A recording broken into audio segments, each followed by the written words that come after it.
ইমাম আবু হানিফা 40 জন আহম মজলিসে আম নিয়ে করেছিলেন।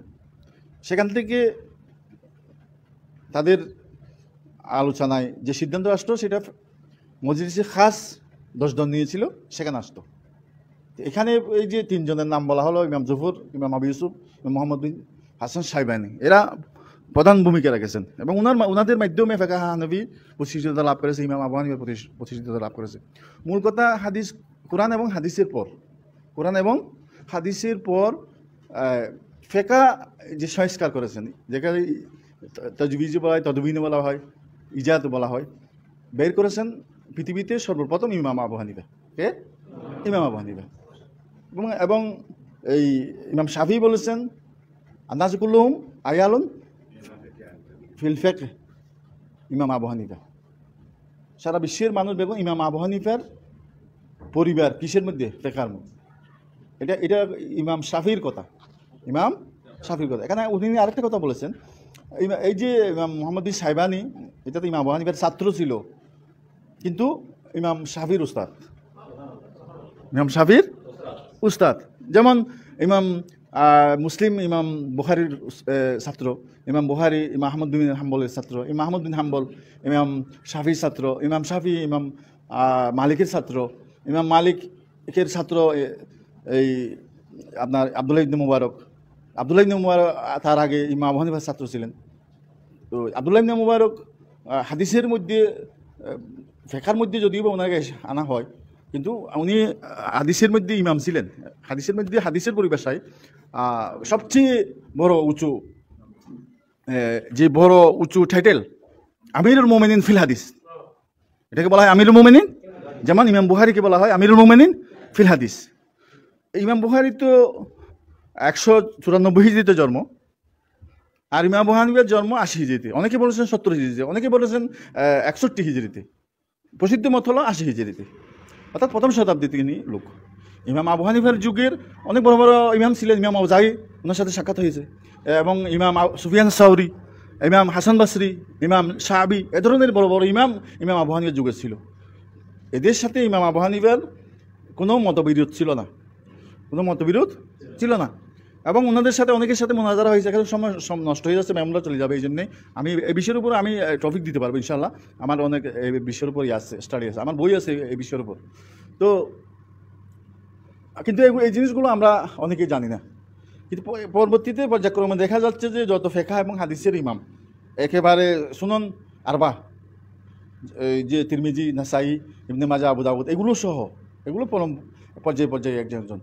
যেমন ইমাম মুসলিমের জন্ম 202 হিজরিতে, ইমাম তিরমিজির জন্ম 205 হিজরিতে, তারপর ইমাম আবু দাউদ 209 হিজরিতে, ইমাম নাসাই 215 হিজরিতে, এইভাবে। কিন্তু এগুলো পর্যায়ক্রমে দেখা যাচ্ছে যে ক্রমান্বয়ে দরজা বদরজা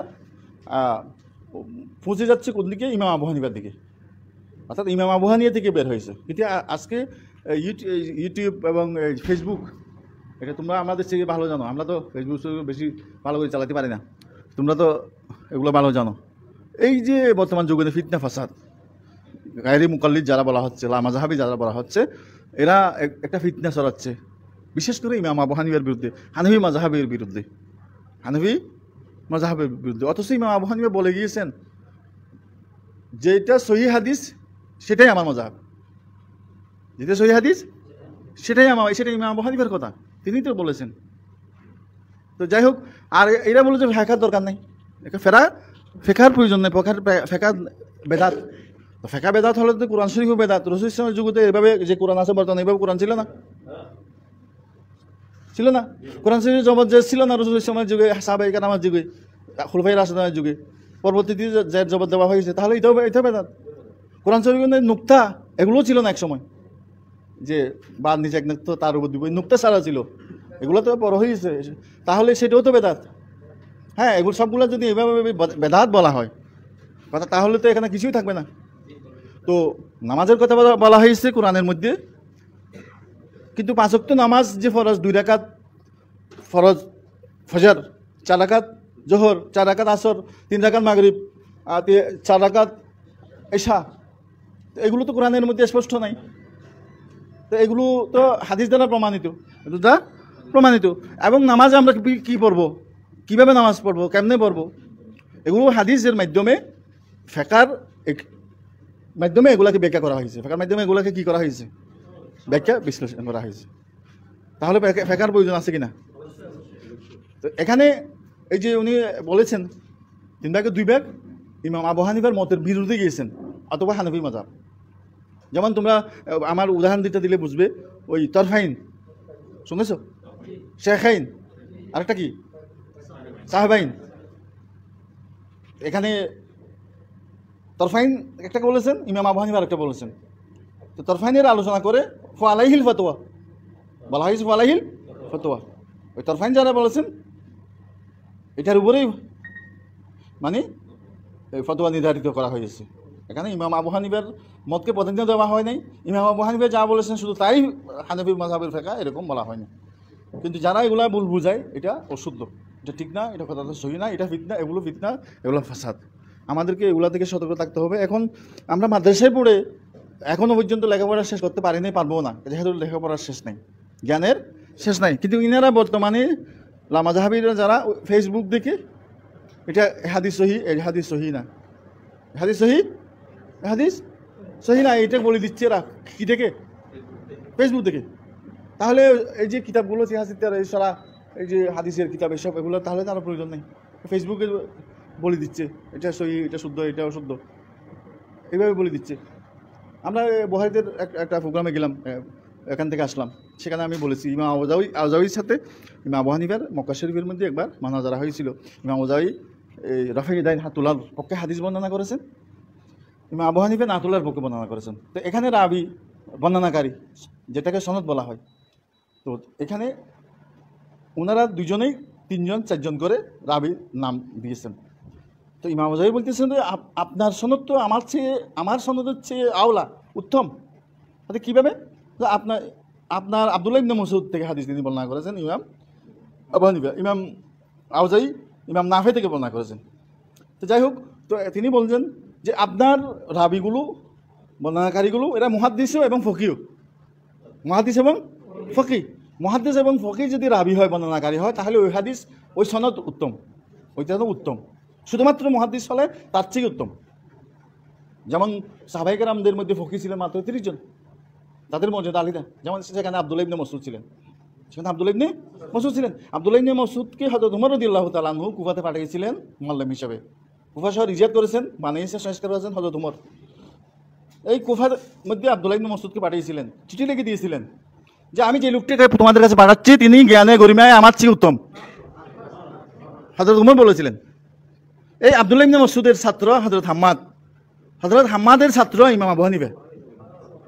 হযরত আব্দুল্লাহ ইবনে মাসউদকে অনুসরণ করে ইমাম আবু হানিফা হাদিসকে সামনে রেখে ফিকহ চর্চা করেছেন। ইমাম আবু হানিফা হাদিস রাওয়ায়াত কম করেছেন, তারপর করেছেন, কিন্তু ওই অন্যান্য মুহাদ্দিসরা যেভাবে রাওয়ায়াত করেছেন, বর্ণনা করেছেন, সেভাবে তিনি রাওয়ায়াত করেন নাই। তিনি দেরাইয়তের দিকে দাবিতে ছিলেন, ফিকহ সংস্কার করার দিকে ওনার রুজাহান ছিল, রুজু ছিল। 20 খণ্ড কিতাব, প্রায় 40,000 হাদিস মনে হয়। ইমাম আবু হানিফার বর্ণিত 40,000 হাদিসের কিতাব। আমার মোবাইলের মধ্যে ছবি আছে, কিতাবের ছবিটা আমার মোবাইলের মধ্যে আছে। কিতাবটা এখনো পাই নাই, কোথায় পাবো কিতাবটা? বৈরুত থেকে ছাপাইছি, আল মসুয়াতুল আহাদিসিয়া কিতাবের নাম, মনে রাখো, লেমরুইয়ানে লে আবি হানিফা। 20 খণ্ড। কত খণ্ড? ইমাম আবু হানিফার বর্ণিত হাদিসের সংখ্যা, এগুলাকে একত্র করে হাদিস কিতাব আকারে বের করা হয়েছে বৈরুত থেকে। আমার কাছে ছবি আছে, উনি আমাকে পাকিস্তান থেকে পাঠিয়েছিলেন, আমার কাছে মোবাইলের মধ্যে আছে। তো ওরা বলে যে ইমাম আবু হানিফা হাদিস জানে না। তো আমার প্রশ্ন হলো, হাদিস জানা, হাদিস না জানলে ফিকহের মসলা কীভাবে বের করবে? কারণ ফিকহ তো মসলা বের করার জন্য হাদিস লাগবে। কোরআন শরীফকে ব্যাখ্যা করার জন্য যেমন হাদিস লাগে, ফিকহের মসলা বের করার জন্য হাদিস লাগবে। হাদিসে কি বলে, হাদিসের বর্ণনা কি? হাদিস না জানলে ফিকহ কেমনে বের করবে? হাদিস না জানলে ফিকহ কীভাবে বের করবে? হযরত আহমদ বিন হাম্বলকে প্রশ্ন করা হয়েছিল, ওনার যে মুসনাদ ইমাম আহমদ বিন হাম্বল আছে, প্রায় 30-40 হাদিস। 5,000 পরে ওনার ছেলে আবদুল্লাহ, ইনি বড় মুহাদ্দিস ছিলেন, উনি সংযোজন করেছেন। তো এই হাদিসের কিতাব ইনি বলেছিলেন আমি 7 লক্ষ হাদিস বাছাই করে এই কিতাব রচনা করেছি। কে? ইমাম আহমদ বিন হাম্বল। তো পরে আব্দুল্লাহ ওনার ছেলে থেকে ওনাকে জিজ্ঞাসা করা হয়েছিল, বুখারীতে 6 লক্ষ হাদিস বাছাই করে করা হয়েছে, উনি বলছেন আমি 7 লক্ষ হাদিস। তো ওনাকে জিজ্ঞাসা করা হয়েছিল যে আপনার পিতা বলেছিলেন যে এই যে 7 লক্ষ হাদিস যে বাছাই করে যে কিতাব লেখা হয়েছে মুসনাদ আহমদ বিন হাম্বল, এই ব্যাপারে আপনার মত কি? তো তিনি উত্তর দিয়েছিলেন যে আমার জানা মতে যে আরব যে মুখতুতাত হাতের লেখা সেই যুগে তো ছিল এরকম পাণ্ডুলিপি, যেগুলো আমার বাড়িতে আছে, আমার কাছে সংরক্ষিত আছে, এগুলো সহ যদি হিসাব করা হয় তাহলে 10 লক্ষ হবে। কত লক্ষ হবে? 10 লক্ষ হবে। তো যাই হোক, কথা তো লতা অনেক কথা, তো বিষয়ের উপর যদি কখনো আলোচনা হয় আলোচনা করবো ইনশাল্লাহ। তো আমরা আরও প্রোগ্রাম করবো এগুলো নিয়ে। লকডাউনের কারণে মাদ্রাসা বন্ধ হওয়ার কারণে ছাত্ররা নাই, হোস্টেল বন্ধ, এটা আজকে না এমনি প্রাথমিকভাবে তোমাদেরকে একটা ধারণা দেওয়ার জন্য আমি সৃষ্টি করেছি। এগুলো তো আমি প্রায় সময় দেখি, আমি শুধু একা দেখলে তো হবে না, আমাদের ছাত্রদেরকে এগুলো দেখালে তারা খুশি হবে, উদ্বুদ্ধ হবে, তাদের ভালো লাগবে, জানবে আরবি শিখতে, আরবি যে কীভাবে বলতে হয়, আরবি কীভাবে দিতে হয়।